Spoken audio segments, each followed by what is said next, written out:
تعبت.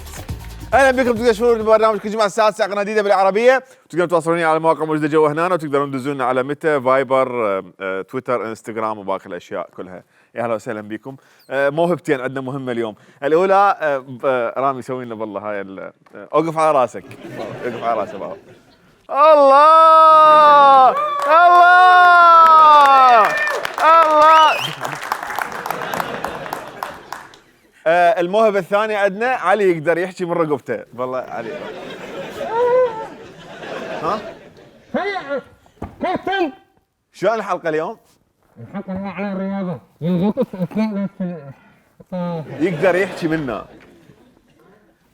ايه وين هذا مال التهديد؟ هذا اجى اليوم الرياضي، اجى وقت الحلقة اللي منتظريها الجميع، حتى انا كنت منتظرها ومتحمس لها. اكو واحد اسمه عدنان درجال يسموه سدوكان، خليه يسد الفيضان اللي راح يجيب هاي الحلقة. اكو واحد اسمه المايسترو، راح اخليه يعوف الجوق الموسيقي وادق له معزوفة الهورنات.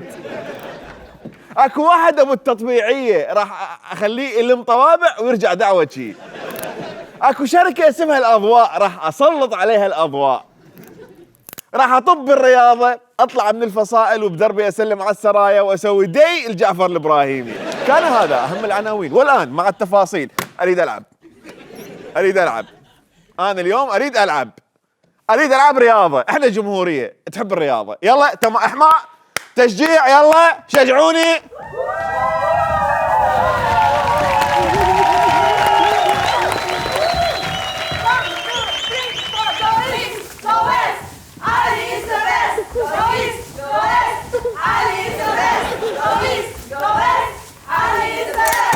من علي وانت ايش عليك انت؟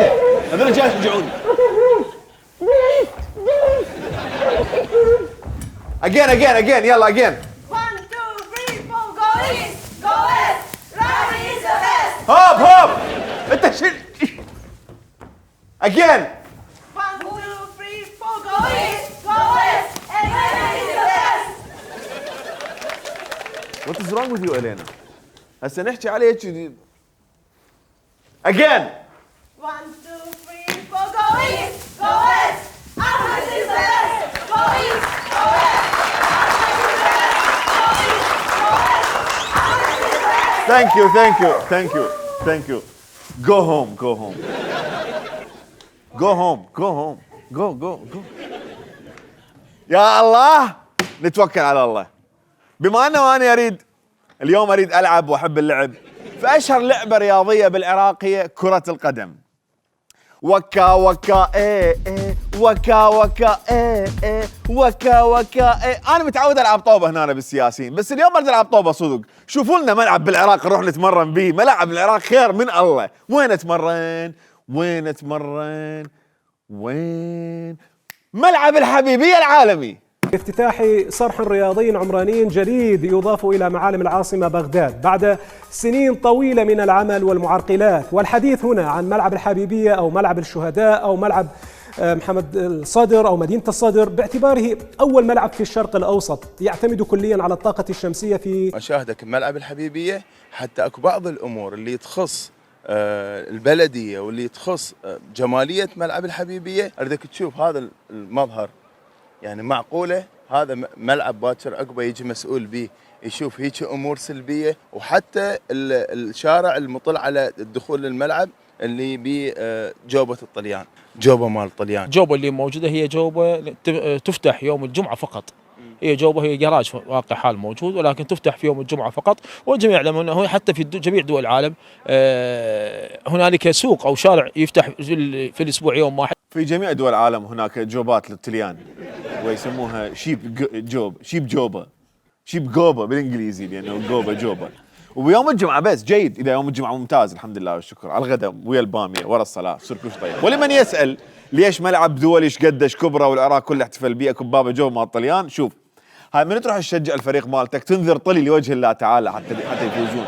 اذا فاز الفريق تاخذ لك طلي من الباب وتتوكل. ثانيا خلي مباوع للموضوع مباوع على نص البطل المليان، اللي ليش يطول الحشيش بالملاعب ونقصه ونذبه؟ انت دخل الطليان تاكل ومال الطلي للطلي، هم تاكل وهم تبعر سماد. وين تلقى استثمار احسن؟ اقدم لكم ملعب المدينه الدولي اللي سمعنا انه فلاح منفي من كمله، اللي هو المسؤول المنفذ مالته المقاول، من كمله الوزاره ما سلمته فلوس كامله، قال له بنيت ملعب يلا راح نلعب عليك الله وياك. وهذا راح شيء هذا راح نسولف به تفاصيله فد شويه. اذا زعجكم وجود جوبه مال الطليان فيا ريت على الطليان، عندنا ملاعب بيها الكلاب. هذا الملعب ما تقدر تضرب بيه ضربه حره لان بيه ضربه حره. لا بس انا ما قلت هلا. ليش ترقصون بكيفكم؟ جوعان الرقص؟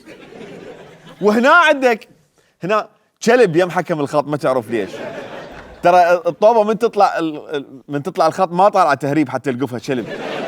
اما اذا معترضين على الكلاب والطليان سويه فاقدم لكم وضع الملاعب العراقيه بشكل عام. من شاهد ملاعبنا حار بنا كيف لنبتة تخرج من صخرة، وكيف صنع العراق نجومه على ملاعب أشد صفارا من السنابل. ملاعب بالعراق معدودة الملاعب كرة قدم، البقية لا تصلح لتدريب خيول. مئات المليارات تصرف على هذه الملاعب لإنشائها، وللأسف الشديد بعد الافتتاح تفتقر هذه الملاعب إلى كوادر تخصصية بغير اتجاهات. سولفنا على ملعب الشعب على ياهل شو سولف والله وتدخل التواليت جانبي يقول وديه ذكرني مساعده عليه وديه.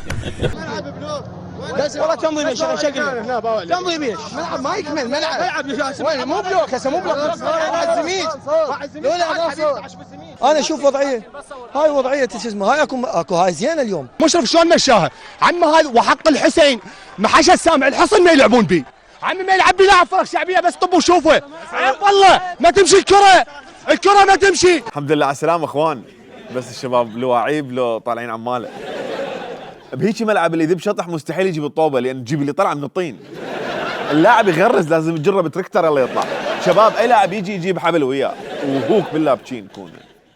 ولا الاحتياط خلي يشد له سرفه. لان عندنا هنا ملعب متعدد المهام. ما تمطر نلعب طوبه، تمطر نلعب سباحه كره القدم الطينيه. جاي تركض انت وصاحبك ناول مو طوبه ايدك راح تغرق ايدك. بس انا مصر على تحقيق حلمي بالطوبه. علي شوف لي مكان ثاني غير الملاعب اتمرن بيه.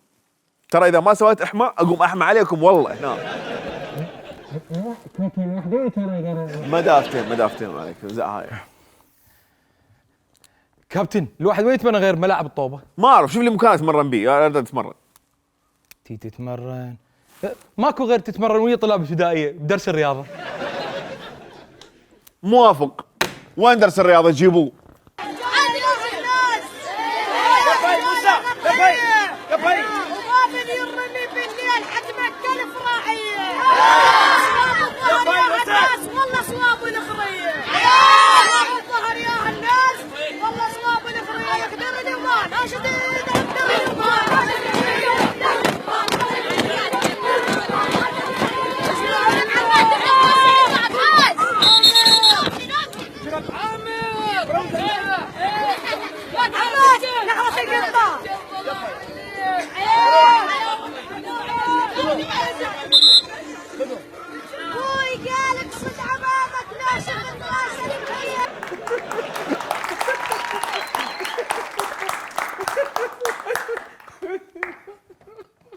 المدرس يجدد الهوسه بالصفاره. الظاهر الهوسه كان بها تسلل. هسه عرفت علي الشيخ ايش دله على درب المهاويل. كان مقرر يصير لاعب هاي قدامكم. دريسه وطوبته وقاسم الحكامي بس بدرس الرياضه كانوا يطلعوهم عراضه في الرياضه ذبح على الرباط. بمكان ما يجيب جول قام يسوي جولات. وهذا سبب وجود فريق للمهاويل يلعب به المهوال عدي الكعبي. وهاي الصور حقيقيه مو احنا مسويها الله يشاهد. وشكله ذب رباط اذب روحي نشخ بالطين لان كان يلعب ويا الشباب ملعب التاجي. زين سوينا نلعب طوبه يا جماعه. اريد العب عندي طموح اصير لاعب والملاعب اللي فيها خير قليله. والباقي لو طين والحشيش مشلع لو تخرب لي كلاب. والمدارس عارفين دروس الرياضه مسوين مال مهاويل. الناس شلون تتعلم رياضه من الطفوله؟ اريد اتعلم وياهم. جاي تصور؟ هنا عندنا الشباب يشجعوا برشلونه وضايجين بسبب خساره برشلونه فراح نعاقبهم واحنا جمهور برشلونه ضايجين نطلع العقوبه بأول واحد. شو تشجع؟ تعال اذا ما تشجع برشلونه تطلع من الفريق ويوميا كتلك. اذا سمعت بيك تعال بعد تشجع الريال. هذا عفو على صب، هذا عنده عقوبة خاصة. كتالون من ناحية كتالون من ناحية الجمهور كله برشلونة. يلا برشلونة بعد. اقدم لكم التطبيعيه قبل اختراع وزاره الرياضه. نبذه عن اللي يصير بيك باي مركز شرطه اذا شالوك ما شايل هويه. اخواننا المو عراقيين، دير نون ايراكيز يو ار واتشينج ذيس شو، تشوفون هذا البرنامج وخاصه اصدقائي الاجانب. دير فورنرز، ذيس فيديو يمكم، هذا الفيديو ممكن يثير الراي العام، ممكن يستقل من وراء وزير الاسره والطفل ومنظمات حقوق الانسان تدز مبعوث. احنا بالنسبه لنا هاي طريقه تبادل وجهات النظر بين الاب وابنه. اتس نوت جود، مو جيده وغلط ضد الموضوع، ولكن اقدم لكم قاسم الحجامي قبل ما يبدي مشروع ال60 حظ. كان مسوي بالاطفال 60 عقده نفسيه، مو مدرب ضيم، وهنا حرفيا ضيم على المساكين خطيه، جاي يغير وجهات نظرهم ومعالم وجههم بدربه. شوف انت من تريد تقنع طفل تضرب له مثال، قاسم الحجامي يضرب الطفل بمكان المثال. الشرطه المجتمعيه مرحبا اخوان، قضيه ضرب اطفال بها 60 حظ، مو اعتداء ضيم. لكم علاقه بالموضوع لو تفتحون انشائيه لو شنو؟ هو الموضوع بصراحه ما يضحك كلش يعني، لانه اعتداء على الاطفال، وان شاء الله وزاره الداخليه تتخذ اجراءات بعد. احنا شلنا علاقه يعني، اللهم اجعلنا طباب من خير. شو تشجع انت؟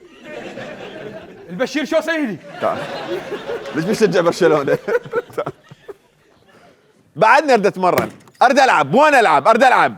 حبيبي الناس ما عندها اشهر صار لها لاعبين يصعدون هنا على محمد القاسم. بس رواني احد الاخوان ما شاء الله الشاب الطويل شو اسمه، رواني على اليوتيوب على محمد القاسم لاعبي العاب قوى ابطال ولاعبي كره قدم يركضون هنا، ماكو مكان يتمرنون. صح اليوتيوب يابا، على اليوتيوب نازله. زين ما يخافون سياره تايهه، دراجه تايهه، شلون يتمرنون على السريع هذول؟ دقيقه عيني، لا اوقف شو، اخذني دقيقه. استاذ مع احترامي لك ما اقدر اصدقك، لانه سريع محمد القاسم ما بي محط رجل من الازدحامات. هاي اول سريع بالعالم، الشيء الوحيد اللي يمشي بيه سريع هو عمرك مو سيارتك، من القهر اللي تعيشه بيه. اكو تناقض فلسفي بسريع محمد القاسم، اللي هو سريع بس مو سريع، ما يمشي. ارجع على السريع الموضوعي. ما شاء الله ما شاء الله، لاحظ نشأة الاطفال والمراهقين الرياضيه بالعراق. قلت نشأة الاطفال مو نشأة اكرم. نشأة اكرم راح اجيك فد شويه، لا تستعجل. سوي احماء وانتظرني، سوي احماء. شيل اصبعك، لا تسرع الحلقه. انتظرني انت مايسترو، لازم تصير هادئ وتحافظ على الرذم مال الحلقه. ليش مستعجل يا اخي؟ ليش مستعجل؟ سوي هذا التمرين هذا اللي هيك شاي، سوي هيك برجلك هيك مال الوعيد، ما ادري ايش يسوون بيها. اكثر تمرين يضحك بالحياه ايش يسوون بيه. او سوي هذا شوف. وكل هذا اللي جاي تسووه ما راح يخليني ابطل حلمي باللعب، لازم احقق حلمي رغم الصعاب. اقول لكم شيء، انا اقول لك بطلت حلمي انا خلص، عوف الملاعب. اريد اتمرن هنا بالجمهوريه مالتي، تجيبوا لي تجهيزات رياضيه على الاقل. هنا أنا اسوي التمرين هذا اللي هنا، هذا يا هو هذا اللي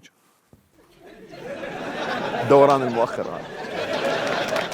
نشأت تمرين الهيلا هوب، هذا اتمرن بيه بما اجيب. وين وزاره الشباب والرياضه؟ اريد تجهيزات. شنو رايك بالتجهيزات للمنتخب الوطني العراقي؟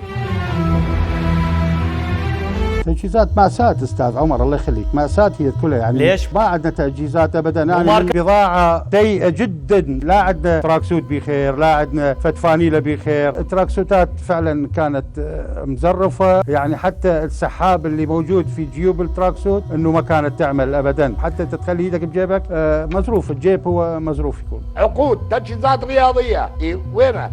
كابتن باسل تكلم عن التجهيزات الرياضية الرديئة. اللي قدم التجهيزات للفريق العراقي هي ملابس غير صالحة، لأن نسبة البوليستر بها 80%. هذه النسبة تساعد على التعرق وتساعد على وصول اللاعب على الجهد والتعب لأسرع وقت. ولذلك لو تشوف كل المباريات الفريق العراقي بعد الدقيقة 30 يهبط الأداء ويهبط المستوى ويهبط العطاء. الآن لأول مرة في تاريخ العراق الفريق العراقي ما يؤدي مباراة كاملة. فريقنا الآن يلعب 60 دقيقة، 50 دقيقة، 70 دقيقة، هذا أقصى ما يمكن. طبعا اللاعب يلعب 50 دقيقة ويتعب، يقول لك ملابس نايلون، ورا 50 دقيقة ما يتعب من الركض، يتعب من ريحة الباط. 50 دقيقة تركضها بدريس نايلون يعني تطلع من الملعب بيك بصفار من السوائل اللي خسرتها. يعني اللاعب حتى يعبر ال 50 دقيقة لازم ما تشربه سواء جاتوراد جاتوريد لازم يشد له راديتر وتدير له مي اخضر يحمل. لو هاي خطة ملبسيهم دريسات نايلون حتى يقولون عندنا لواعيب بالتشيس. والمنتخب اللي يطلع بملابس مشققة هذا منتخب لازم يلعب بالتقاطع مو بكأس العالم. اقول لكم شيء، بطلت مال التجهيزات. عندي دريس مال بشير شو قطن، لا نايلون ولا مزرف ولا مشقق. اللي يريد من هذا الدريس مالتنا اللي راح خلي انتظرنا الاسبوع الجاي، راح نعلن التصميم النهائي مالته ونبلش ننتج دريسات تقدرون تطلبوها من موقعنا على هذا الرابط. وعندي مفاجأة ثانية لكم الاسبوع الجاي هم اعلن عنها. هواية مفاجآت. نرجع للموضوع. بطلت مال التجهيزات بالوزارة، انا اجيب التجهيزات بنفسي بس طول المواصفات. الطوبة اللي اجيبها والعب بيها شنو تفاصيلها؟ ما هو وزن كرة القدم الرسمي؟ 4 كيلو. يا ريت تجاوب. اي هو جاي يقول لك 4. لا صح ولا خطا؟ خطا. لا خطا. قد؟ يعني 410 ولا يزين عن 450 جرام. 4 كيلوات ونص هاي رقصها مرة مو طوبة. ما تشوف جايبين الطوبة بطاسة مال لبن؟ لأن إذا وزنها 4 كيلوات ونص فهاي مشروع جدر روبة استاذ. يخثروها قبل ما تبدي اللعبة حتى لا تقطع. أيمن إذا طوبة وزنها 4 كيلوات ونص هاي إذا ترفعها كله الواحد لازم يشيلوك بتهمة الشروع بالقتل. 4 كيلوات إذا تصعد لها كله تاكل لك هيد شوت. لازم نسبارة وياك الذمة إذا تصعد لها. خويا راح أصعد كله بالشوط الثاني. الله وياك خويا برينا الذمة. ديروا بالكم على أهلي راح أصعد كله إخوان. 4 كيلوات لازم تضربها حرة بهاون.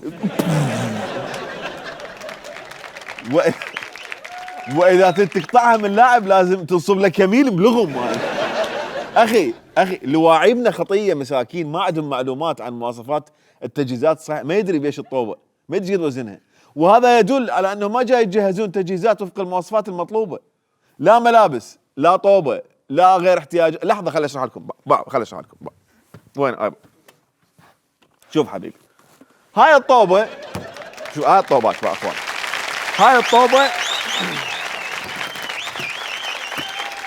هاي الطوبة أصلية تتعاقد عليها المنتخبات بالعالم. هاي شوفها باعها مولتن مرتبة حلوة. هاي الطوبة الثانية المتعاقدين عليها بالعراق. هاي أنا كل شيء ما أعرف بالرياضة، وخلال نص ساعة فقط سألت ناس متخصصين وعرفت إنه المنتخب اللي بيه خير يلعب بهيك طوبة مو بهيك طوبة، لأن هاي تفشخ. حق أيمن يقول وزنها 4 كيلوات ثقيلة والله ثقيلة. ثانيا أنا هسه لازمهن بيدي الماتيريال والكواليتي وطريقة الصنع كله يختلف. ثالثا من خلال ريفيوهات على اليوتيوب عرفنا انه الديناميكية الهوائية بين هاي الطوبتين يختلفن بالرفعات بالباصات بالتسديد وبغيرهن. لذلك هواية فرق ما تقبل تلعب الا بمواصفات ميلتون وفوق. واحنا برنامج سياسي ساخر عرفنا نجيب الطوبة الصحيحة، واتحاد ايش قدش كبره ما يعرف يجيب الطوبة الصح. خرب عرضي يا اخي، خرب عرضي. وهذا اللي ياخذنا، هذا اللي راح ياخذنا عن المسؤول عن التجهيزات الرياضيه بالعراق. اكيد كلكم عندكم فضول تعرفون منو، مو بالله تريدون تعرفون. ما احكي ما اقول. نعلن لكم اليوم عن التعاقد مع شركه عالميه ومنتخبنا الوطني وكل المنتخبات الوطنيه سترتدي ماركه عالميه. قرة عين التطبيعيه والله من جاب لنا هذا العقد اللي بس بالاسم. التجهيزات يعني تقريبا تصير بقيمه $1.5 مليون يعني احنا الان على مدى سنتين عقدنا 30,000 قطعه، معدل كل لاعب في كل مباراه عنده 3 دريسات ونص يعني هو كذا يعني الطقم كامل يعني. ما شاء الله. ما 3.5 ما شاء. هذا النص اللي قاعد تحكي عنه نص دريس لو نص عرق. اللاعب يتحمل الجاي يصير بيه استاذ. اسف شباب ما عرفتكم. الحاج الدعوشي اياد بنيان رئيس الهيئه التطبيعيه لاتحاد الكره العراقي المنحل، وتربطه علاقه جيده بالسيد نور المالكي والسيد ابراهيم الجعفري.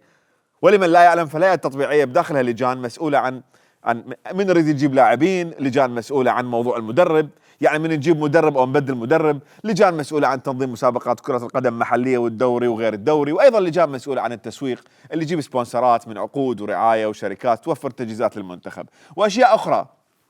كل شيء هواي. اياد بنيان مسؤول الهيئه التطبيعيه دا يفتخر حاليا يقول لك جبنا لكل لاعب 3 دريسات ونص. ما شاء الله عليك يا اياد بالنص ما شاء الله. اشتيدك عقلك يشتغل. حتى ما نعبر النص ونبقى بموضوع التجهيزات، فالهيئه التطبيعيه برعايه اياد بنيان حتى توفر تجهيزات لازم تتعاقد ويا شركه تسويقيه ترتب لنا موضوع التجهيزات من شركات تجهيز. وهنا التطبيعيه تعاقدت بهذا الموضوع ويا شركه اسمها شركه برو IQ برو. واحذروا شركة برو المن. هذه الشركة تأسست وبحسب هذا الكتاب اللي سيظهر في 28/4/2021، يعني بعد أن أبرمت العقود وكملت والجماعة طبخة والطبخة راحوا أسسوا شركة ودخل بها نشأة أكرم شريك اللي هي شركة برو وبنسبة 50%.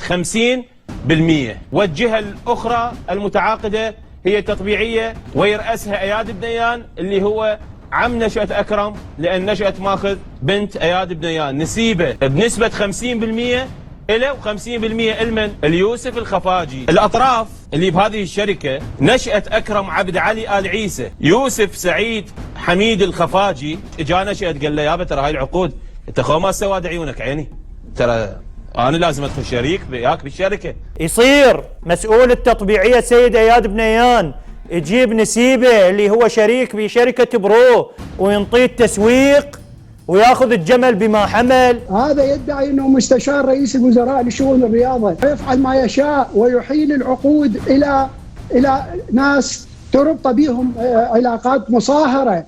ما افهم، انا ما افهم، يعني هل انتم تنتظرون الفيفا يتدخل حتى يجي يسوي عقوبات على البلد بسببكم؟ نشأة أكرم المايسترو شريك تطبيعية شركة برو. ها شنو منو ايش قال؟ حسام منو ايش قال منو؟ ها حسام منو حسام؟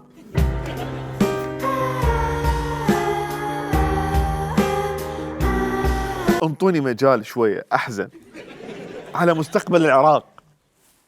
انا اللي اعرفه نشأة أكرم صانع العاب ناجح، طلع صانع ناجح ما شاء الله، ومن قبيل المصادفة المحضة. طبعا اياد بنيان ابو التطبيعيه من راد يتعاقد بالتجهيزات، تعاقد ويا شركه شريك بها نشأة أكرم، وهنا نشأت اغرب مصادفه بالرياضه، بس هي مصادفه. اكيد برو اخذت العقد مو لان نشأة أكرم صهر اياد بنيان، لا، لان الشركه مؤهله، بحيث اياد من رجع البيت قال له نشأة والله اليوم تعاقدت ويا شركه برو وبيها شريك اسمه نشأة وتذكرتك. قال له ها عمي انت ما تدري غير اني نشأة، والله هاي انت، والله قلبي علمني، حلوه برو، طقها برو. اقول لك برو سالفتنا طشت برو، ايش راح نسوي هسه؟ تلاحق للموضوع، شيل اسمك من الشركه برو.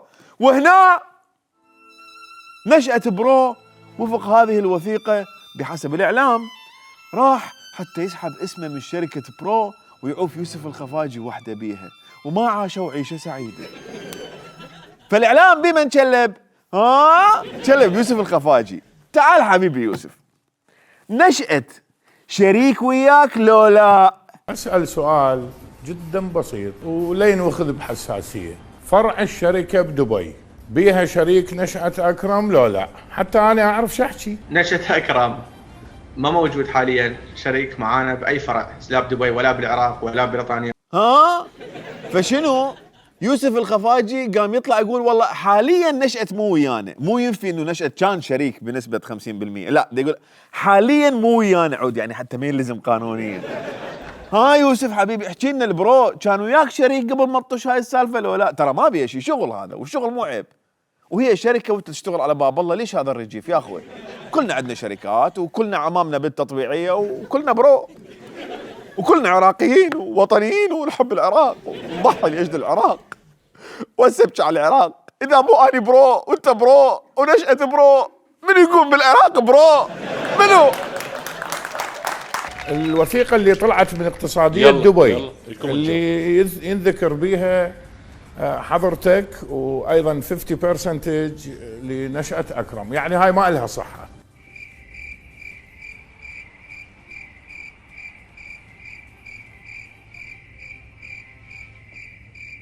تفضل يوسف. نعم، يعني السؤال هذا؟ اي هو هذا اريد اعرف حتى اعرف شو احكي. دكتور جوابي كان واضح انه حاليا نشأة أكرم او حتى الاسماء الثانيه اللي ظهرت بهذا الكتاب ما موجوده باي شركه عندي حاليا. واضح يعني واضح جدا كلامي، جدا واضح جدا واضح. والله سؤال هذا، لا مو سؤال، انا حبيت هاي مال حاليا احسن درب للفلته. ابوك يسالك تدخن حاليا؟ لا والله واقف قدامك ما جاي يدخن والله. مرتك تسألك تخونني حاليا؟ لا حتى ما والله ما جاي اخونك، قاعد قدامك بالبيت والله. يوسف هاي الملحة مالتك بحاليا جاي تخلي قلبي يلعب، وانا قلبي مني يلعب مو زين والله يا اخوي. بدي يسألك سؤال واضح، ليش ما تجاوبه جواب واضح؟ ها برو، العراق برو، اذا ما نحب العراق شو نحب برو؟ البرو كان شريك وياك لو لا؟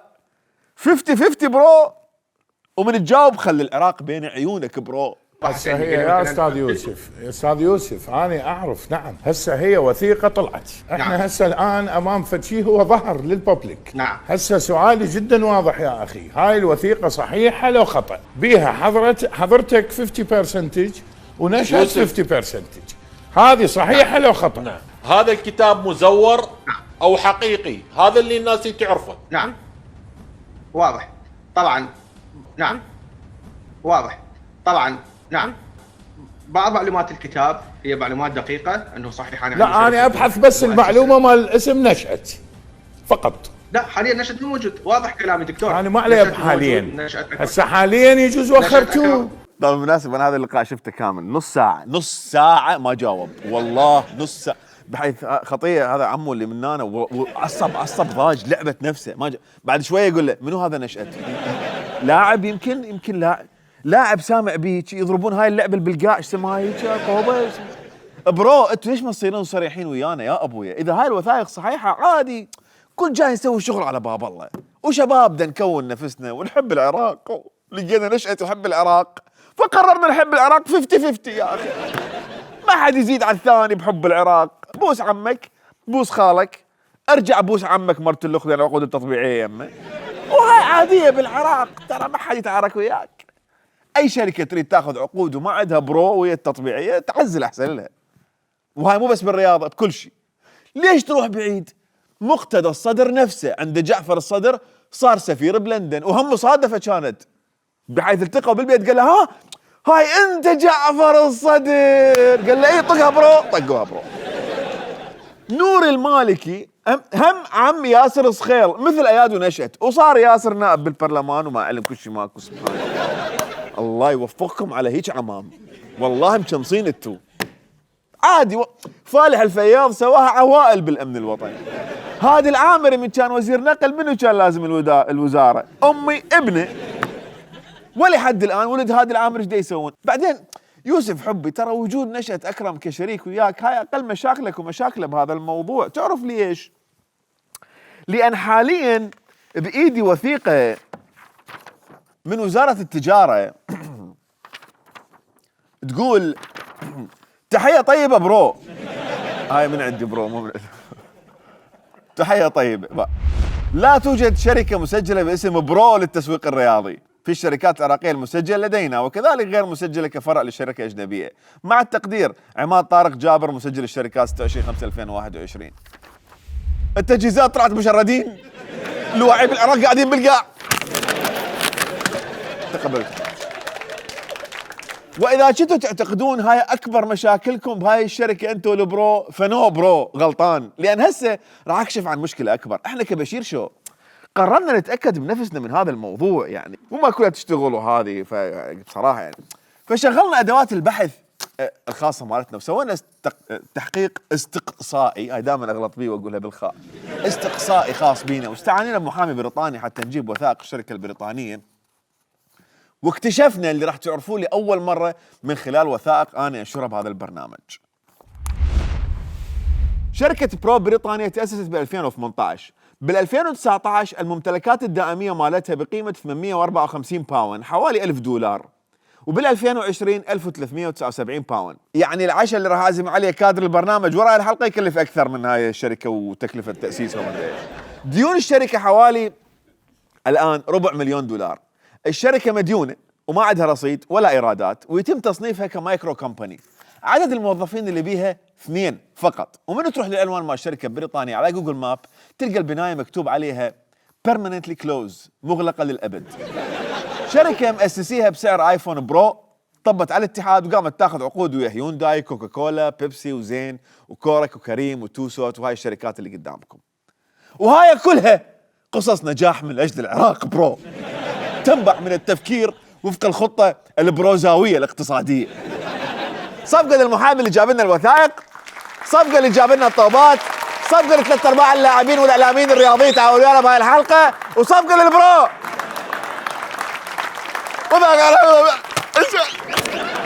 خبروا تحيات. اما الخط الاخر اللي هم يحب العراق وفايت ومتحكم بجزء كبير من الرياضة العراقية، فهي الأحزاب والميليشيات. باختصار، مو احنا هم نتحمل المسؤوليه، مو احنا هسه راح نرجع لنقطه الصفر، حتى اذا نبدا من الصفر. روح شوف مدربين دوري الفئات العمريه، لو جاي عن طريق حزب، لو ميليشيا، ما يقرا ويكتب.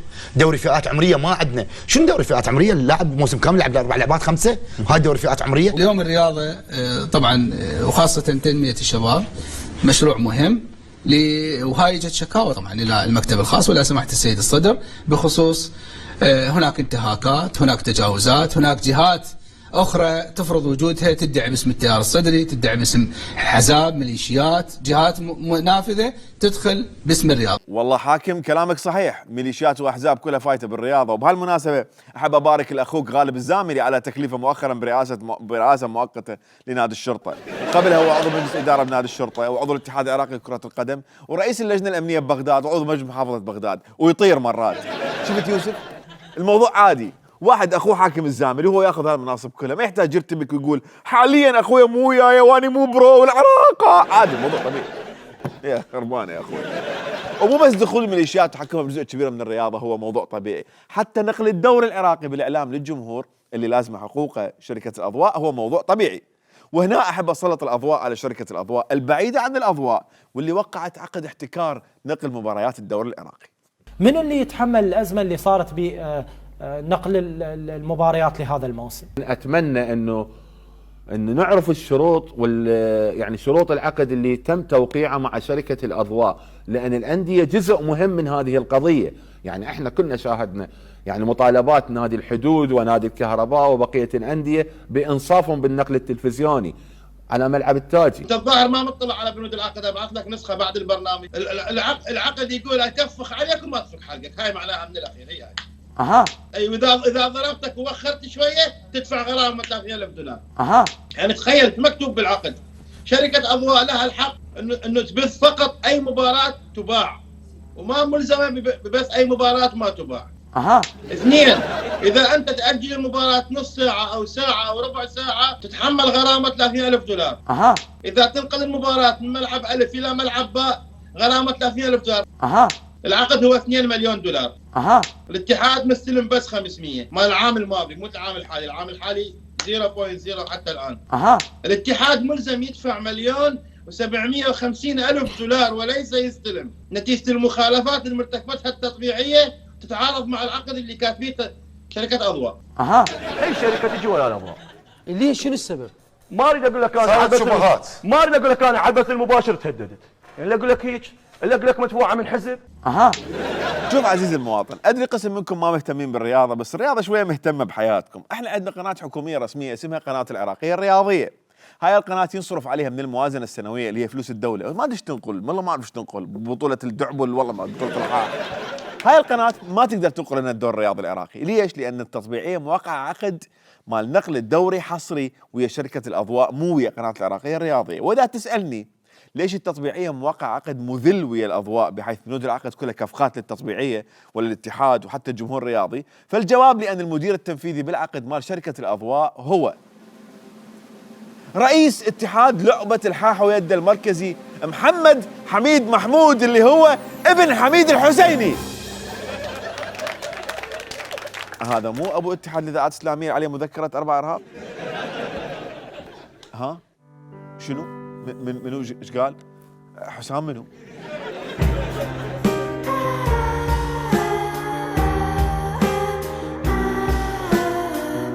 شفت يوسف حبيبي؟ واحد ابوه حميد الحسيني اجى اخذ عقد نقل مباريات الدوري العراقي من قبيل المصادفه. طبعا ايش بيك خايف من يسالوك على البرو؟ الموضوع طبيعي برو، هاي قدامك. وطبيعي هم شركة ناقلة للدوري مثل الأضواء دفعت 750 مليون لإدارة القوة الجوية حتى تاخذ رعاية وتبلش تمد سيطرتها. هي بدها تنتشر، هسه قاعد تنتشر. وهسه عزيزي المشاهد أريدك تركز وياي بهاي الفقرة. التجهيزات ودتنا لنشأة برو ويوسف، والبرو ودتنا للتطبيعيه واياد بنيان، والتطبيعيه رجعتنا شركه الاضواء. اريد نعرف من هو المسؤول الاول اللي جاي يدير هاي العمليه كلها؟ من هو المتحكم الفعلي اليوم؟ استطيع ان اقول وبملء الفم وخلي يسمعني كل الجمهور بأن السيد عدنان درجال هو الرئيس الفعلي والحقيقي للهيئة التطبيعية اللي قادت اتحاد كرة القدم أو منظومة كرة القدم على مدى سنة ونصف. كل القرارات المهمة اللي تتعلق بمستقبل الكرة العراقية كان له يعني شأن كبير وكان له رأي كبير فيها. حتى العقد اللي صار مع شركة أضواء لنقل مباريات الدوري العراقي عبر شاشة التلفزيون كان الدور الأول والكبير والأهم فيه للسيد عدنان درجال، وتوقيع العقد صار في بيت عدنان درجال الساعة 2 بالليل مع مدير شركة أضواء أو صاحب شركة أضواء. هذا قد الجمهور ما يعرفه. صدق أول مرة أسمع بهالمعلومة أنا بشرف. حبيبي سدوكان، بس لا أتهم برو، لأن أنت المسؤول الأول عن كل إخفاقات الوزارة واللجان المرتبطة بها فترة توليك المنصب تحديدا. عدنان بس تريد الصدق، أنت مبخوت يا أخي والله، تشور. أي واحد يختلف وياك أو ينتقدك سبحان الله فجأة يصير عنده مشاكل، تنزل له دعوة من السماء، يجي تهديد بالببجي، يطفر مدري وين. يا أخي يعني ما سرك في الوزارة يا أخي.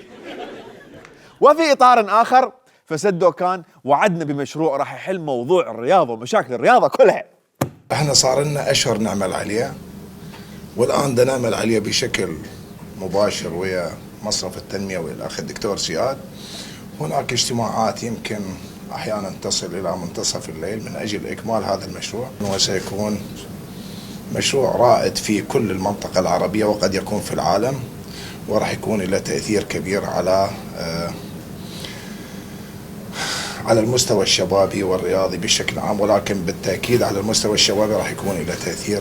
فالمشروع كبير ما نريد نتطرق عليه بالوقت الحاضر، ولكن العمل كبير وجاري على قدم وساق من أجل إتمامه بأسرع وقت ممكن، وربما سيطلق خلال الأسابيع القادمة بإذن الله تعالى. ما يريد يتطرقوا على مود العين، لأنه تعرف كل شيء ولا العين، بس تفتح عينها على الحكومة تنهار تنتهي تسقط.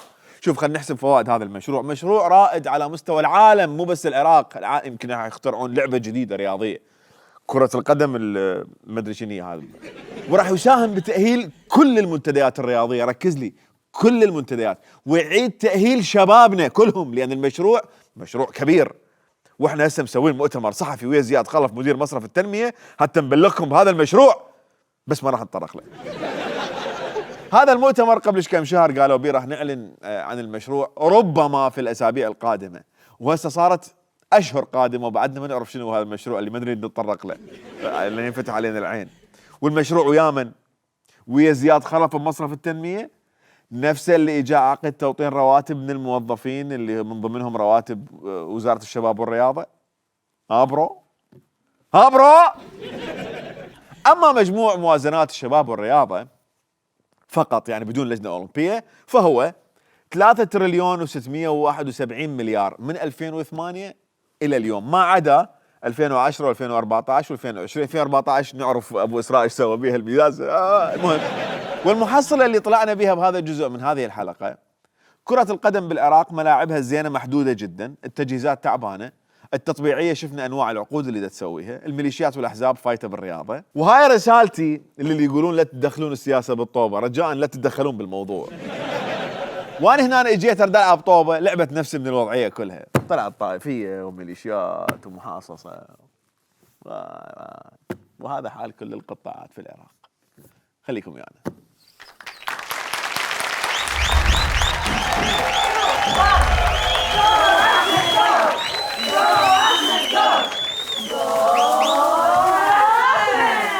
الله يستر عليك. ممنون رحم الله والديك، اشكرك ممنون. جو هوم، يلا خلاص جو هوم، قلنا لكم جو هوم لا تلحون. يا لا وسهلا، يا لا مرحبا، يا لا وسهلا، يا لا مرحبا. ما شاء الله خوش بنات والله حبابات. ما قالوا لي يو لاف مي. they don't love you. ما يحبوك، ما حد يحبك علي. خذوهن وراحن. اهلا بكم مرة اخرى. قبل لا ارجع اكمل لعب مالتي، محمد رمضان اجى سوى حفلة بالعراق، ومثل اي فنان يجي حفلة ويطلع. شمروا عليه ساعات، فرح بيهن كان طلعن تقليد، باس ايد بنيه طلعت بنين الموسوي، غنى بدون تيشيرت حتى يوصل رساله انه العراق ما بي شتاء، سوى لقاء ويا سومري وهو يشرب نرجيله حتى يوصل رساله انه راس النرجيله معمره، اذا بغداد معمره، واضح دا لزقها. قرر يستقر ببغداد بس بغداد نفسها ما مستقره فرجع لبيتهم، ما دزوا له فلوسه ولحد الان اكو عركه على الموضوع. اخير شيء فشنو؟ قعد الصبح لقى نعيم العبودي وحسن سالم كاتبين عليه تغريدات، غلس لين ما يعرفهم اصلا. اخير شيء كظه جعفر الابراهيمي وقال له المعزوفه الاتيه: حفلة البارحة في بغداد مال محمد رمضان 4 مليارات ونص عراقي، 4 مليارات 3 ملايين دولار لمخنث داعر أسود قدر قبيح يخلع ملابسه أمام نسائنا وفي العراق في بغداد عاصمة العراق، عاصمة الإباء وعاصمة الشموخ وعاصمة الثورات. والله انحداره وانتكاسه ما المفروض تمر بسلام. 4 مليارات 3 ملايين دولار. الشيخ يعني شنو لازم ما تمر بسلام؟ اقتل لك اياهم بالنعال، شو تريد؟ الزم محمد رمضان وادقه بالقمش مال النرجيله مالته، امعطه هيك وامرع قميصه، المشكله هو مصلخ. يعني شنو ما تمر بسلام؟ ندز عليهم ربع الله يمارسون نشاطاتهم المعتاده وياهم. غير يفهمنا الشيخ شلون ما تمر بسلام. ثانيا من تقول على محمد رمضان اسود، انت رجل دين، بالدين ما يصير تعيب على خلقه الله بالقانون، وبالقانون هاي عنصريه، وانت عندك محاضره مو مسرحيه عراقيه. شيخ جعفر اذا تزعجك الفلوس الهوايه اللي ما تنصرف على الفقير، اذا تزعجك الساعات الفيك اللي انشمرن بالحفله، فاني راح اقدم لك ساعات اصليه اسعارهن مئات الملايين، وهذني ما تلقاهن ينشمرن على محمد رمضان، هذني تلقاهن بيد قاده المقاومه بالعراق، ومن ابرزهم الحاج والقيادي وشجر دادي المقاومه محمد الباوي. تعالوا يا شيخ اراويك فلوس العراق وين جاي تنصرف. اهلا بكم في هذا البرزنتيشن المختصر والمهدى من قبل البشير شو الى الشيخ جعفر الابراهيمي الضايج على الفقير واللي ما يريد يمرر الحفله بسلام لانه صرفت بها هوايه فلوس. شيخ جعفر اقدم لك القيادي في كتائب شبل الزيدي محمد الباوي. في اطلاله محمد الباوي هنا اقدم لك القندره من الفي. ما تعرف الفي شيخ؟ اكيد يعني اعرف هي نفسها لويس فيتون، فد براند فرنسي مال كفار المفروض ما يمر بسلام. القندرة هاي سعرها حوالي $1000، 1.5 مليون بالعراقي، وهو مشتريها حتى يمشي بيها بحوائج الفقير. عندك هنا كاسكيتة المجاهد محمد الباوي من برادا. برادا هو براند ايطالي مال كفار. الكاسكيتة مالته وحدها مبلغها تافه بالنسبة للمجاهدين، حوالي 622,000 دينار عراقي فقط. أما النظارة اللي جوا الكاسكيتة فهي نظارة من الفي، نفس البراند الفرنسي مال كفار، وسعرها حوالي 1,200,000 دينار عراقي حتى يشوف الفقير من خلالها زين. أما الساعة اللي موجودة هنا يم النظارة فحتى نعرفها زين، هذه الساعة حتى نعرفها زين نتعرف عليها وناخذ وياها صور ونحبها، فناخذ صور ثانية لمحمد الباوي. أقدم لكم ساعة أوديمار بيغي رويال أوك يلو جولد بلاك دايل. شيخ هذا كله كان اسم الساعة، ما كنت أفشر ترى. وهاي الساعة سعرها حوالي 125,000 دولار، يعني بالعراقي سعرها 187 مليون دينار. طبعا هو مشتريها حتى يوصل للفقير ويساعده بالوقت المناسب. وفي إطلالة أخرى القائد محمد الباوي يرتدي ساعة بلغاري أوكت فينيسيمو بلغاري أوكتو فينيسيمو، وهاي مو كلش غالية بالنسبة للقادة، سعرها 18 إلى 24,000 دولار أمريكي فقط، يعني حوالي 27 مليون دينار بالأقل يعني. وفي إطلالة أخرى يرتدي القائد محمد الباوي ساعة أوديمار بيغي من نوع آخر اللي هي أوديمار بيغي رويال أوك فروستد جولد كرونوغراف، سعرها يتراوح بين 220,000 دولار أمريكي إلى 240,000 دولار أمريكي، يعني حوالي 360 مليون دينار عراقي. بدك تسمعني شيخ جعفر؟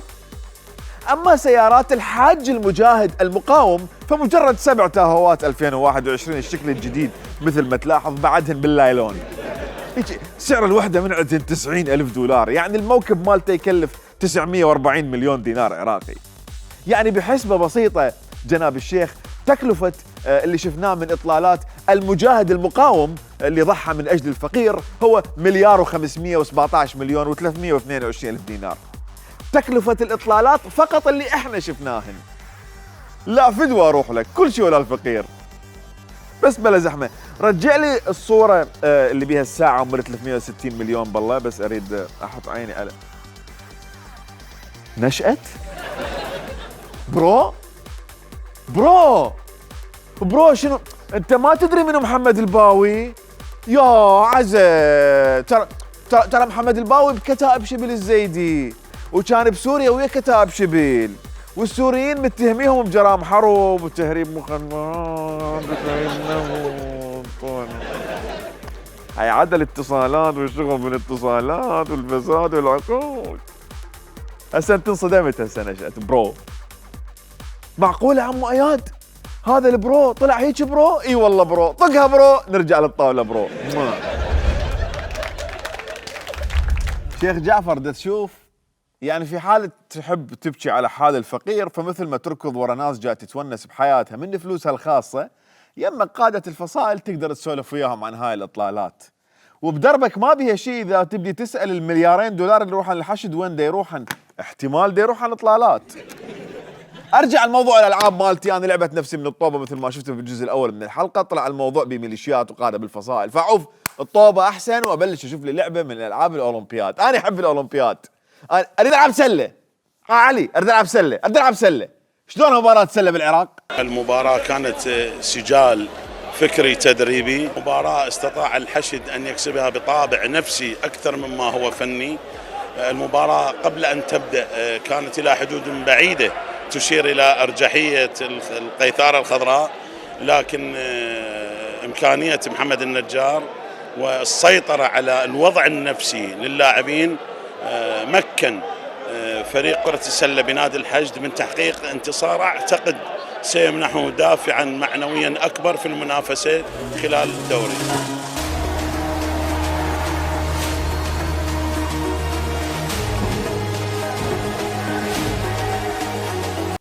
شنو سجال فكري وتدريبي؟ يتبادلون طوبه ولا يتبادلون افكار؟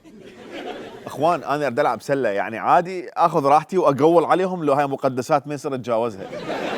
زين السله لعبه يعني بها هجوم، فهسه اذا اهجم على نادي الحشد اللي يتصدون بالدفاع اللواعيب له فرقه الزبابيق، اذا اهجم على نادي الحشد اتاكد ان الجول له من امي. فريق الحشد الشعبي لكره السله والله العظيم والله بدي اصدق الموضوع رياضي، بس مديريه اعلام الحشد نفسها ما مقتنعين، بحيث كاتبين قطع الفيديو لكم المباراه جرت وفق اجواء رياضيه. دا يحاولون يثبتون ان الموضوع رياضي مع انه كره سله. شوف بقى، هي لعبه السله لعبه امريكيه. او هسه الزبابيق يسمعوها عبالهم مؤامره. لا بقى ابني، اللعبه لعبه امريكيه، يعني مو تشتغل عند امريكا، امريكيه. ولانها امريكيه فقاده الحشد قرروا يلعبون بملعب الامريكان من اجل ان يغزوهم ثقافيا، وهي هاي اولى خطوات الحرب الناعمه تجاه الامريكان. لاحظ جنابك التخطيط والغزو الثقافي. لاحظ شنو تطورات قاده الحشد؟ بالله شنو تطورات؟ خسروا كابتن. اي ادري خسروا بالانتخابات اعرف. وبكره السله هم كابتن. حتى بكره السله هم؟ هاك شوف. مبروك لنادي النفط وهاردك لنا. طبعا احنا ما كنا متوافقين اليوم، وعدنا يعني الامريكي استوى واصل، ما صار له زمان من واصل، ما انسجم ويا الفريق، وان شاء الله راح نعدل من وضع الفريق ونحصل على النتيجه اللي نريدها احنا. مبروك لنادي النفط وهارد لك لنادي الحشيد. اليوم قدرنا نغلب هذا الفريق القوي، لان احنا يعني هاي اللعبه كانت مثل ما نقول اذا خسرنا نتعادل احنا بالخساره وياهم، لانهم ما عندهم خساره. هسه احنا الحمد لله والشكر قدرنا ننفرد بالصداره. الحمد لله والشكر قدرنا نتغلب على هذا الفريق القوي الشقاقي اللي يطق بالقاع. وان شاء الله بعد ما نسويها واخر مره والله، واحنا ما كنا ناويين نفوز عليهم، ما ادري شلون والله قدر وطبت الطوبه وفزنا والله بالغلط والله العظيم. خطيئ فايز ومتورط. اما انت اخوي لاعب نادي الحشد احسك ضايج لانه اللاعب الامريكي ما منسجم وياكم. دبوها براس الامريكي راسه. اكيد ما ينسجم، احنا عراقيين ما قدرنا ننسجم ويا قاده الحشد. حشد العتبات نفسه ما قدر ينسجم وياهم، السرايا ما قدروا ينسجمون وياهم. بعدين لاعب امريكي اكيد بهيك وضع ما يلعب عدل، لانه بايك طن هوا من تهديد ابو الاء للامريكان. خطيه ولد يلزمون الحشد يقولوا له انت امريكي، يلزمون الامريكان يقولون له انت بالحشد، يجيب اهداف انه طش سمعه الامريكان فوزين الحشد، ما يجيب اهداف يتهدد واحتمال انه ياخذ اسير لانه ابن سفاره صدق، يبقى ينخطف، يسافر ينسجن، بعدين وينك لاعب يعرف يلعب ويا نادي يوميا يحرقون علم بلدهم، وينك؟ انا اقترح نعوف السله لانه الاخوه هم حطوا روحهم بيها، وبصراحه انا احب العب بروح رياضيه وبسلام. خلي العب رمايه، انا رغثيت واريد افرغ طاقتي السلبيه، انا اصلا معروف بالمنطقه يسموني احمد امفور ثلجيه. هنالك مشاكل كثيره في اتحاد الرمايه. ما اعطونا فلوس على اساس صرفوا له، ما صرفوا، ظل الولد ومطلوب لحد الان. الولد مطلوب، يطلب 21 مليون و800 الف. يطلبكم؟ يطلب الاتحاد. نعم. هاي لعبه ملوك، هاي مو اي لعبه. اولا هاي سلاحها غالي طبعا، عتادها غالي، امورها كل شيء بيها غالي. القوطيه الالماني ب 25 دولار. القوطيه الالماني الوحده. انا ما جيت لقيت عتاد، العتاد شريته انا. انت اشتريته؟ ويا جماعه من الاتحاد. نعم. وياي فلوس. نعم. اشترينا الماني من الناس، هاي لقيتها ما اخذته، ما نعرف منين جايبته. اشتريناه سوينا به بطوله. منين ما اخذته؟ ما نعرف والله، استلمته بعد وفاه الاخ زاهد الله يرحمه. استلمت الاتحاد، لقيت الاتحاد كل شيء ما بيه. نعم. لقيت 6 كراسي وميز وديلاب. ميز وديلاب و6 كراسي. و6 كراسي. جميل. لا يوجد اي شيء. خير من الله، ما حددوا هم، ما يعني هي اتحاد مال رمايه ما شنو، احتمال رمايه نعل. ميز و6 كراسي وديلاب هاي شركه برو حبي مو اتحاد الرمايه. شوف الديلاب ياخذوا لك والكراسي ينطيهن التحالف الفتح الى هون بيهن روحهم والميز عوف النيال نصب الرعد حمودي. رعد بدك تشوف الاولمبياد مالتك؟ انتظرني عندي هوايه سوالف وياك. لا تقدم ايدك من الهاي، لا تقدم، سوي التمرين هذا اللي هيك سوي هذا. هذا مهم، هذا التمرين. احلى شيء المقدم مستغرب، الناس اللي اشتريتوا منهم قواطي مال عتاد منين جايبيه؟ ترى انت بالعراق جيب 300 دولار تجيب لك مسيره. زين هسه وين اروح العب اني؟ وين العب اني؟ وين؟ شو ما العب اليوم اني راح تخلص الحلقه، اذا استمر الوضع هيك ما راح يبقى لي شيء العب بيه غير خلاني. زين نلعب سباحه، الجو بارد هذا، النوب ذولي ما ادري شو يسوون بالمسابح. لا ما. ركوب الخيل، اجرب رياضه ركوب الخيل، ودوني العب برياضه ركوب الخيل بالعراق، هيك مثل بوتين، هو رئيس واني رئيس، اطلع مصلخ على حصان وافوز، اريد العب. الاتحاد المركزي يصرف 150 مليون دينار كاعلاف سنويا، اعلاف للخيول. طيب عدا الطبابه او عدا اجور التنظيف والتجهيزات، السروج وغيرها، ناشد الجهات المعنيه حقيقه بكشف هذا الموضوع والتحقيق به، يعني يصرف 150 مليون كاعلاف للخيول الاتحاد المركزي. بس لحظه اقاطعكم، ليش ضايجين وتناشدون؟ خلي الحصونه تاكل يا اخويا، بالعكس شيء مفرح هذا. خلي الحصونه جوعانه. حاتم الطائي ذبح حصانه للضيف من الكرم، احنا اكرم منا لدرجه جبنا الحصن وذبحنا لهم الموازنه. لا يا حاتم الطائي خابصين بيه خبص. بدي اشوف كرم اللجنه الاولمبيه شوف. وبهالمناسبه خلي اطلع من الموضوع شويه، انا عندي عتاب شديد ويا الصديق حاتم الطائي من ذبح حصاننا للضيف. اولا استاذ حاتم، انت اجاك الضيف بالليل، بين ما تذبح الحصان وتصلخه وتطبخه يصير الصبح، وينك واحد يتريق حصان يا اخوي؟ ثانيا قول له حقت، انت تدري الانسان من تعشيه حصان شو يصير بمعدته بالليل؟ بوقتكم ماكو 7. ثالثا انت ذبحت وسيله النقل مالتك، يعني اذا عوزت بصل من تحمس الحصان بيش تروح تجيب؟ النوب الحصان زفر، لازم بصل وكمون وبهارات. بلكي تتخربط الضيف عليك بالليل لان ما كله حصان، بديش تتلحق له. عوف ذنك كلهن، انت من ذبحت الحصان، الامور وين راح تقعدوا بعد ماكو حصان؟ وين؟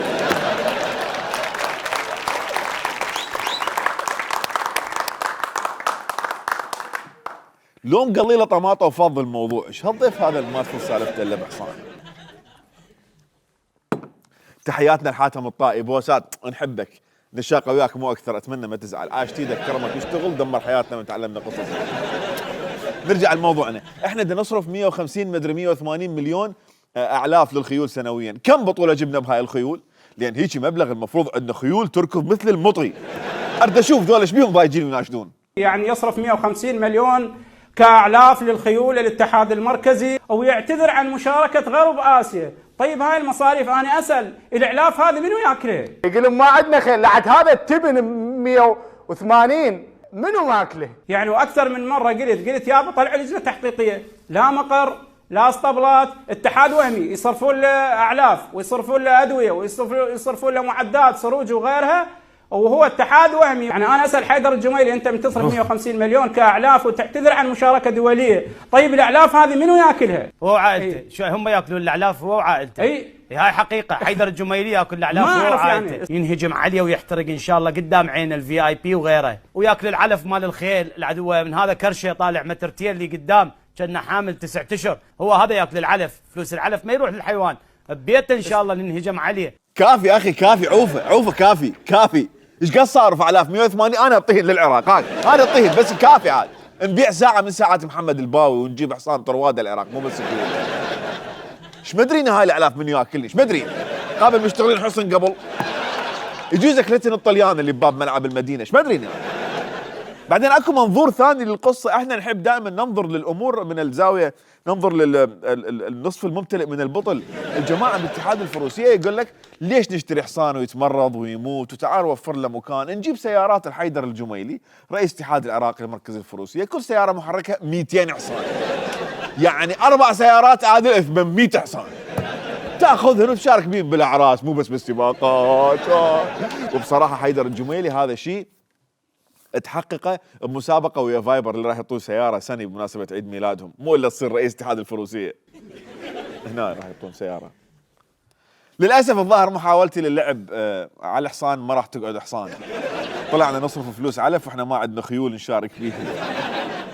انا مليت من هاي الالعاب، خل اتوجه الفد لعبه ارستقراطيه فيكه، جولف، ركبي، تنس.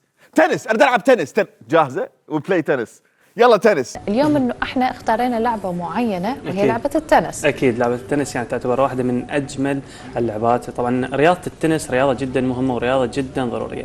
فضلا عن ذلك بصوره عامه الرياضه يا زهراء حتساعدنا على ان نتخلص احنا من الطاقه السلبيه اللي راح نتعرض لها خلال يوم او خلال اسبوع، يعني قد تكون نص ساعه خلال اليوم او كل يومين يوم واحد، هذا اليوم تقدر تفرغ نفسك. هل تعلم يا عزيزي يا علي أن شرب الماء كثيرا عند الصباح يؤدي إلى الشخاخ كثيرا أثناء اليوم؟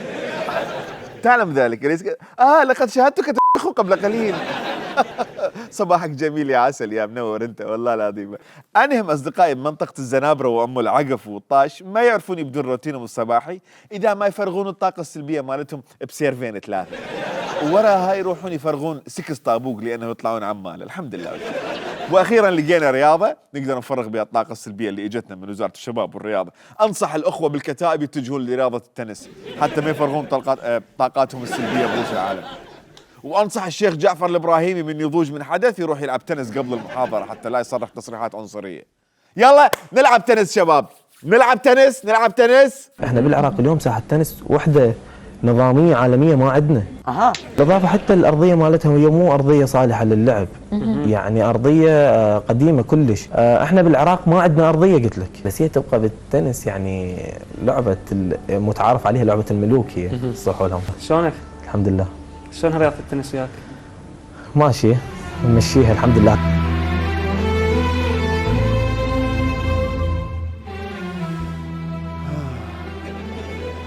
بعد شوي يقول له خانتنا رياضة التنس. زينة رياضة التنس بس دقة حزينة، بدأت دقة حزينة.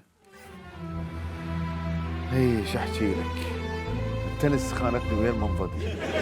رياضة التنس بالعراق فعلا لعبة الملوك، بس مو لأن رياضة استقراطية، لا، لأن إذا تريد تلعبها بالعراق لازم تدفع اشتراك سنوي بنوادي خاصة حتى تلقى ملاعب نموذجية وكذا. أما إذا أنت لاعب موهوب وما عندك فلوس وتريد، لا لحظة، هو حتى تصير لاعب موهوب، حتى تصير موهوب لازم تلعب. زين وينكم ملاعب تلعب بيها؟ هن كم ملعب يسوون بيهم بطولات النهائي والنصف النهائي. No record on ball there. It's given his fans plenty to cheer so far. Doesn't matter how good your returns are if you can't get your record on the ball. So Federer sending the right message down the other end of the court. He holds in just 47 seconds to move within a game of wrapping up this opening set. شوف الفيديو الأول هو نهائي بطولة العراق للتنس لسنة 2021. عندك هنا درج مال الحكم، درج مال عمالة، هم زين ما حاطين لها سكلة. الشبكه هنا متكيه بخشب، والجمهور اللي يجي لازم يجيب وياه كراسيه، طالع تخييم مو دا يشوف لعبه، لازم السكملي هذا اللي يطبق، هذا اللي تاخذه عندهم تروح تشوي. اما بطوله النصف النهائي بهذا الفيديو الثاني، فهنا الجمهور ما جابوا كراسيهم وياهم لان ما جوا اصلا. هو هذا المكان الحقيقي اللي لازم تؤمن به بنفسك، مو لان الناس ما مؤمنه بيك، لانه ماكو ناس اصلا حتى تؤمن او ما تؤمن. اصدقاء الموهوبين بالتنس بالعراق، هواة التنس بالعراق، الله كريم اخوي. نعوف نعوف التنس شغلتها مخربانه، خليه يشوف لي لعبه. لو اريد العب يا اخي، اريد عراقي، انا عراقي اريد العب، اريد لي لعبه اولمبيه بها اكشن وحركات تقمز القفز. اي اريد اقمز، اريد العب القفز بالزانه.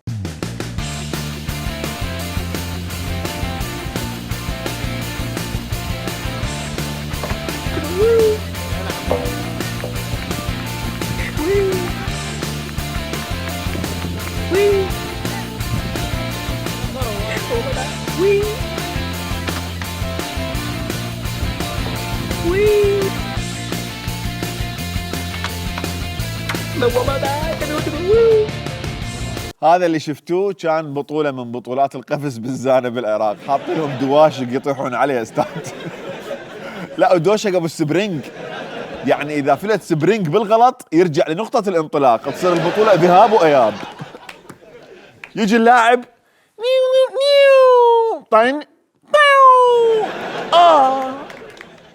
بعدين اكو ملاحظة هندسية مهمة، الفراش دا يقمز ممكن دا يشمر اللاعب للقاع، والفراش بيطقع، وهاي الطقع بالعاده تيجي من وين كان هذا الفراش؟ كان يصير على الفراش قبل لا يجي البطوله. واذا نلاحظ هنا اعزائي المشاهدين، فالعلامه مال نقطه الانطلاق حاط لهم قندره نيو بالانس بالقاع. الانطلاق من قندره 1 والاسراع عند قندره 2، والقفز التساهيل. كانت معكم بطوله القفز بالزانه برعايه الاغنيه الشهيره كنت نايم مع القريولة طوفر علي السبرين، طوفر علي وعورني وخلى وجهي مثل الرين، صوتانة صوتانة ما ضبيت السبرين. ما مستعد اخسر ظهري على الدواشق، فاشوف لي لعبة اولمبية ثانية احسن لي. اريد العب، وين الكرة؟ اريد ارمي الكرة، انا احب امشي واشمر، مرات امشي واشمر بيدي، مرات اشمر حكي، واحد يطلع بالتلفزيون اشمر عليه اشياء مثل الزبابيك خاصة. انا احب اشمر طوبات. وين رياضة رمي الثقل؟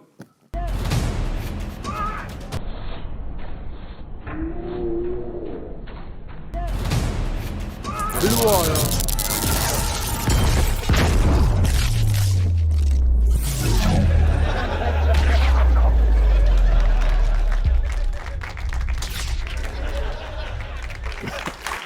بطلت، ما اريد النسل. ما الالعاب الاولمبيه يجيبون يمهم مدربين وسيارات اسعاف، احنا لازم نجيب ويانا سيارات مال كهرباء، لازم نلعب ونقطع وايرات. عوف الثقل حبيبي، انا اريد ارمي رمح، انا بالمنطقه يسموني احمد جيم اوف ثرونز، اريد العب.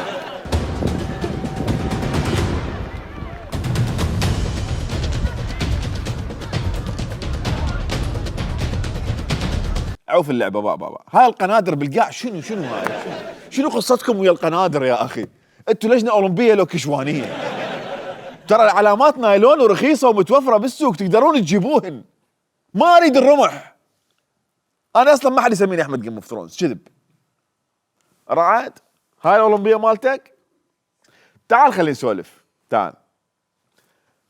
رعد حمودي حارس المرمى السابق هو رئيس اللجنه الاولمبيه من 2009 لحد الان. خلال 12 سنه اللي فاتت استلمت اللجنه الاولمبيه برئاسه رعد حمودي 221 مليار و396 مليون و786 الف دينار للسنوات من 2010 الى 2021، ما عدا 2010 و2011 و2015.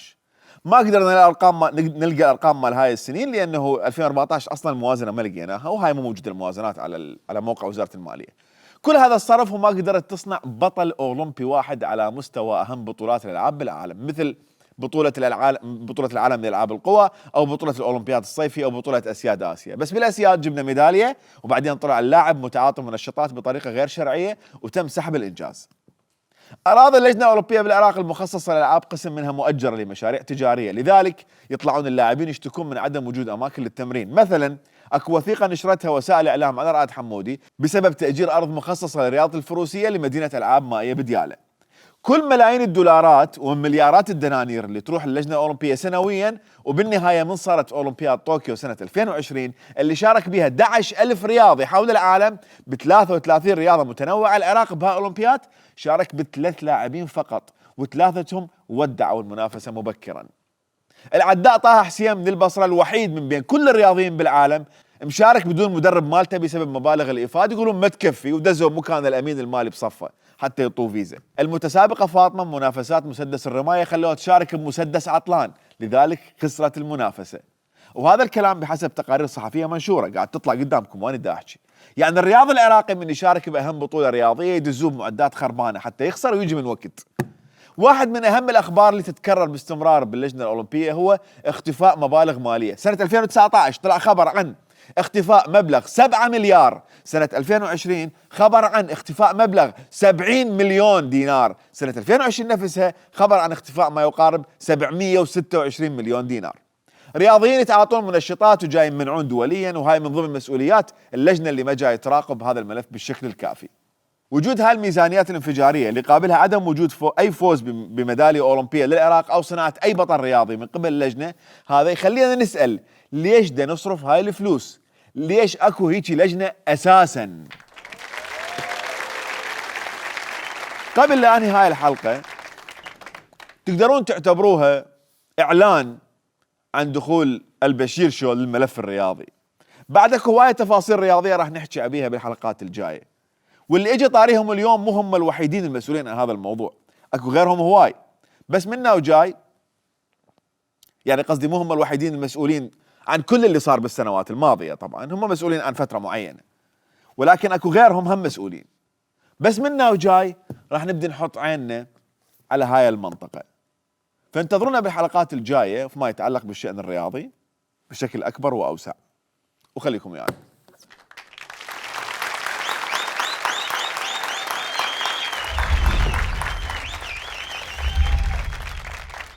أهلا بكم فقرة الفهقان. مثل ما حكينا بالبارت 1 من هذه الحلقة أنه راح نتعرف على ملعب المدينة أكثر ونفتهم تفاصيل أكثر فيما يتعلق بهذا الملعب وشنو المشاكل اللي صارت به وليش هو هذا الملعب يعتبر واحد من أهم الملاعب بالعراق. اليوم فقرة الفهقان مختلفة، راح تكون عندنا ضيف نلتقي به ونسولف عنه ونسولف وياه.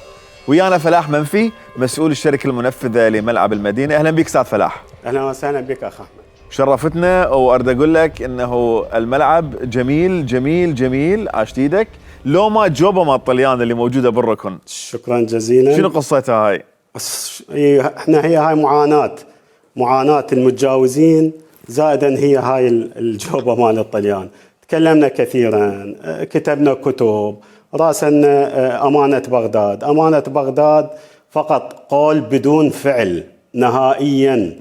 أنا أعتبرها ما قدمت أي شيء إن في هذا الملعب، دائما فقط أقوال ووعود بدون تنفيذ مع الأسف أقولها. لكن زين احكي لنا هذا الملعب شنو ايش قد تكلفته، ايش قد طول الانجاز، الناس فرحانين بيه. اشوف سيد السدوكان السيد عدنان درجال فرحان بهذا الملعب. الحمد لله. احنا الملعب هذا احنا نعتبره هو جوهرة بغداد، الأهمية مالته، لأنه في أول ملعب بعد ملعب الشعب بعد ما يقارب ايش قد هاي 57 سنة احنا بنينا، او يعني استطعنا بهذا التكاليف القليلة بهذا المجهود، جهود عراقية بحتة طبعا، شركتنا عراقية، استطعنا أن ننجز مثل هكذا مشروع 28 مثل ما قلت تقريبا 28 مليار ونص التكلفة مالته، تقريبا سنة ونص الوقت الإنجاز. مثل ما شفتوا كل مرافق كل فقرات الملعب هي من شركات عالمية معروفة، الثيل من شركة ميكستول الإيطالية نفس الثيل اللي في ملعب ريال مدريد، نفس اللي ثبت أيضا الشخص اجانا إلى ملعب المدينة وهو بنفسه وبشهود وزارة الشباب والرياضة. باقي الفقرات يعني أيضا كلها من إيطاليا، تقريبا من 6 شركات إيطالية. الخبرة مالتنا كل الخبرة وضعناها في هذا الملعب، والحمد لله النتيجة يعني شفتوها في مباراة الافتتاح في نهائي شباب غرب آسيا، والحمد لله كان الملعب فال حسن علينا وعلى العراقيين بالكامل. هو فعلا ملعب جميل، بس قل لي أنا أعرف أنه أكو مشكلة بهذا الملعب أنت تعاني من عندها. أكو فلوس إلك ضالة يم وزارة الشباب والرياضة، والسيد عدنان درجال مدى يقبل يسدد المبلغ اللي إلكم حسب ما سمعت. احكي لنا هذا الموضوع شنو، يعني خاصة المبلغ مال تكلفة بناء الملعب مو ذاك المبلغ بصراحة يعني بالنسبة ليش ملعب. نعم، احنا المشكلة اللي كانت بالملعب من اجينا الملعب اكو اللغت من عنده فقرات مهمة جدا، من ضمنها الباركات مال السيارات. احنا تفاجأنا مبلغها 16 مليار دينار اللغت يعني فقرات قبل ما نجي احنا، قبل ما نبدي بالعمل او قبل ما يعني ينحال علينا هذا المشروع.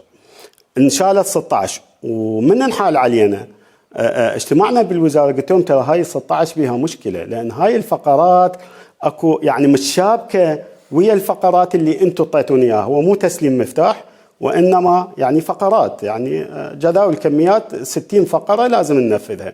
لكن من اجينا لل 60 فقره ننفذ وقفنا يعني عانيت، وقفت الملعب العمل، ناديت للجميع، اجتمعت كان الوزير احمد رياض في وقتها قال اوكي نحاول نرجع ال 16 مليار. قلت له لازم ترجع، لانه هاي ماكو ملعب، احنا ملعبنا 32,000 متفرج، لازم القانون الاتحاد الدولي يقول 10% لازم باركات مال سيارات، احنا ما عندنا سياره واحده. الحاصل انا عملت الباركات مال السيارات على حسابي لحد الان. المشكله انا ويا الوزاره بانه الوزاره اعترفت السابقه، الوزير اعترف السابق، لكن بدايه استيزار الكابتن عدنان ما اعترف بها، قال ما اصرفها. يعني صارت هي هاي المشكله. يابا الملعب ما يكمل. عندي مثلا 6 منظومات خارجيه، المنظومات الخارجيه شلون راح تدفنها، شلون راح تصبها، شلون تبقى، يعني ما تبقى بنص الطين. عندي هاي تنشن كهرباء، عندي منظومه اطفاء خارجيه، منظومه مراقبه كاميرات، منظومه مجاري، يعني ما تقريبا هذا سنة كاملة احنا. طبعا هذا انا كنت منجز وانا محصل الموافقات، واني يعني ما حصل شيء. المبلغ ايش قد تطلبهم اخر شيء؟ 6 مليارات و577 مليون. 6 مليار مال هاي فقط الفقرات. انا اطلب الوزارة 21 مليار. يعني مثلا ملعب الكوت من غير مشاريع. ملعب الكوت صار له 3 سنين ونص. يا اخي ليش يعني لحد الان ما منطيني اياه حوالي ما يقارب 9 مليارات. زين ملعب الكوت اعطوني نص فلوسه، اخذوا 5%. يابا قرار مجلس وزراء لازم تدفع سندات. زين انا موقع على سندات؟ ما موقع على سندات. شكو ماخذين من عندي نص مليار دينار فقط ما سندات 5%، هو مش على كل المقاولين. بس هذا قرار دولة خاطئ، يعني احنا نتحمله، تتحمله هي الدولة. طيب الدولة تقول ما عندي فلوس ومن انا من مصرف الرافدين تاخذ، تعال اخذ ندفع لك الفلوس لكن ناقص 5%. هذا الشيء هذا يعني ما وارد، هذا ما وارد. موضوعنا احنا استاذ احمد، الموضوع الوزراء اللي يجون كل واحد له مود خاص، يعني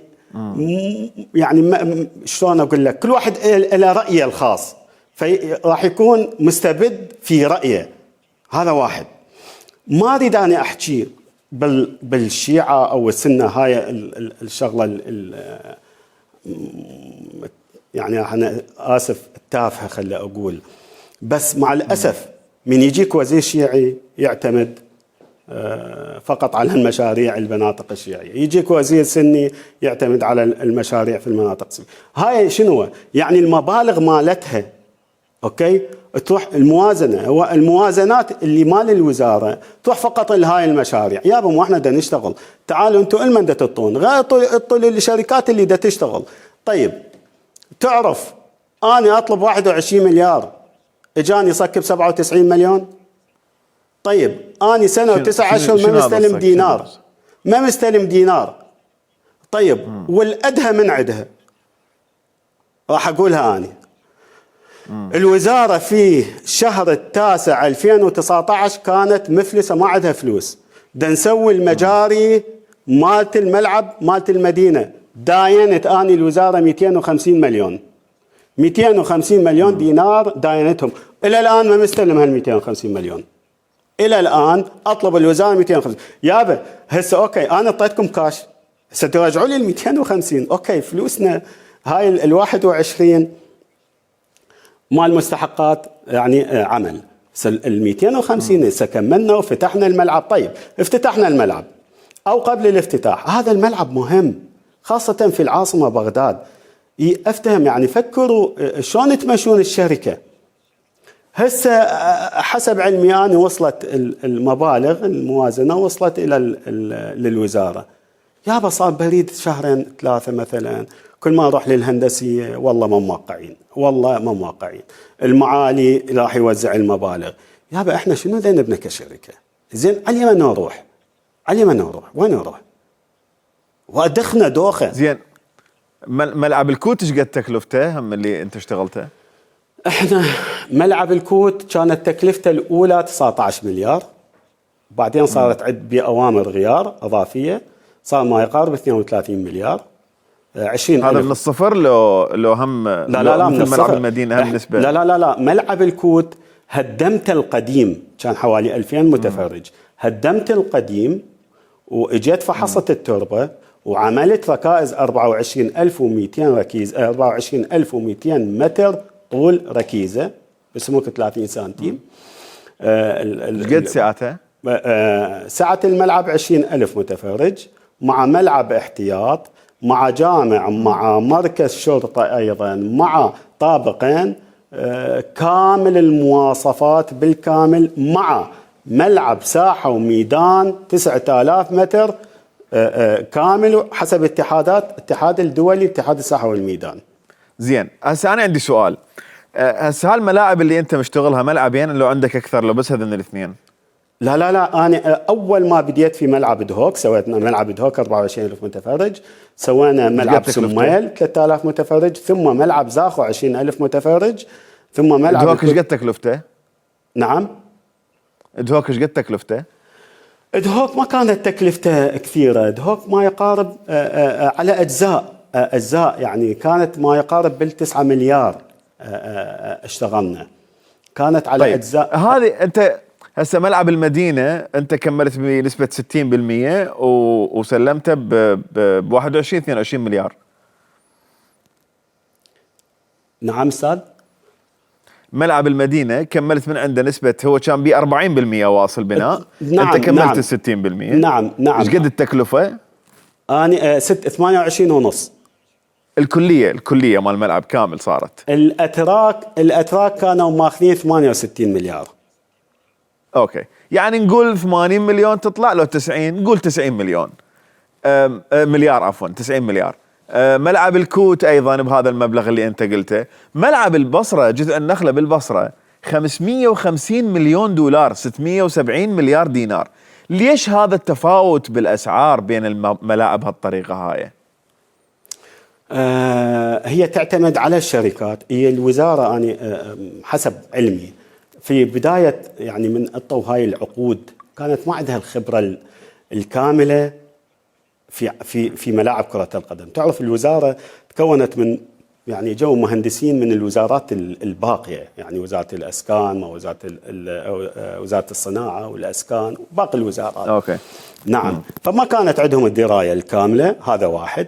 الشيء الآخر انطوا إحالات هاي العقود إلى شركات. مع الأسف أنا ما أريد أحكي على شركات لأن هي منافسة لي، بس هي نوعين من الشركات. أما أعطتهم إلى شركات وهي هسه واقفة بسبب الضغوط اللي عليهم أو ابتزاز أو ما ابتزاز أو وصلوا إلى مراحل استفادوا بالبداية، أكو فقرات معينة استفادوا بها، مثلا كونكريت ما كونكريت. أكثر الشركات هسه اللي دا أشوفها تستفاد فقط بالكونكريت لأنه أسعاره عالية وتعوف الملعب وتروح، حسب قرار 347 اللي صدر عام 2015 من قبل مجلس الوزراء. يقول لك الملاعب، مثلا الملاعب اللي فوق 70% لكم حق تكملوها، الملاعب اللي تحت 70% من حق الوزارة ومن حق المقاول أن يقدم على التراضي وفسخ العقد. فهذا فسخ العقد يعني كيفوا لها بعض الشركات، كيفوا ليش؟ لأن يقول لك احنا اوريدي مستفادين من اعمال الكونكريت اللي بالبدايه. والشيء الاخر اكو شركات ما مختصه، يعني ما مختصه يعني ببناء الملاعب، فلذلك صارت هاي الفجوه. بس نص مليار ترى رقم يوجع. نص مليار ملعب البصره يعني مبلغ عالي، يعني بدون مبلغ جدا جدا جدا مبالغ به. هو طابقا للعلم، يعني طابقا. بس أنا الله يساعد قلبي ملعب المدينة 4 طوابق أنا باني ملعب المدينة. عندي 11 مصعد زائدا هسه مصعدين الإضافية 2، 13 مصعد بملعب المدينة. وللعلم أنا مبلغي أنا تجيني راح أقولها يعني هاي ثاني مرة على الهواء. ورقة الكهرباء تجيني كل شهر 0. أول ملعب بالشرق الأوسط أشتغل على منظومة الطاقة الشمسية. أنا ملعبي عندي 100 وربع فقط طاقة شمسية، 7000 متر مربع عندي فقط ألواح شمسية. الافتتاح اللي شفتوه كنت أشتغل على انفيرترات وبطاريات، عندي طاقة شمسية. أنا أشتغل على الطاقة الشمسية. أول ملعب عندي بالشرق الأوسط هو ملعب المدينة يشتغل على الطاقة الشمسية، وهاي أسعارنا والحمد لله. فلاح وإحنا يعني أدي أقول شلون إحنا مع الأسف نقول ما أريد أقول مكروه وجابت بنية، لا، بس ابن جلدتنا ما نحبه ما نشجعه، يروحون على الغريب. يابا شنو هذا؟ والله شركة ألمانية أو إسبانية أو إيطالية، قسمنا كلها باعت، الملاعب كلها انباعت. هسه أشوف مثلا بعض ما أريد أسمي الملاعب بس كلها انباعت. هذا منو المسؤولها؟ منو السبب؟ أنتوا تعالوا يا وزارة، يعني تعرف التلفون. شكرا جزيلا أستاذ فلاح، شرفتنا. وأنا أعطيك وعد ملعب الجمهورية مالتنا تسويه أنت. حبيبي الغالي وردة، الله يسلمك، شكرا جزيلا والله يوفقكم. شكرا جزيلا. وبدون مجاملة ترى أنا من متابعيكم يعني جدا. نتشرف. شكرا جزيلا لحضورك. الله يخليك. شكرا جزيلا. شكرا جزيلا مشاهدينا، اشوفكم الحلقة الجاية ان شاء الله. تصبحوا على خير.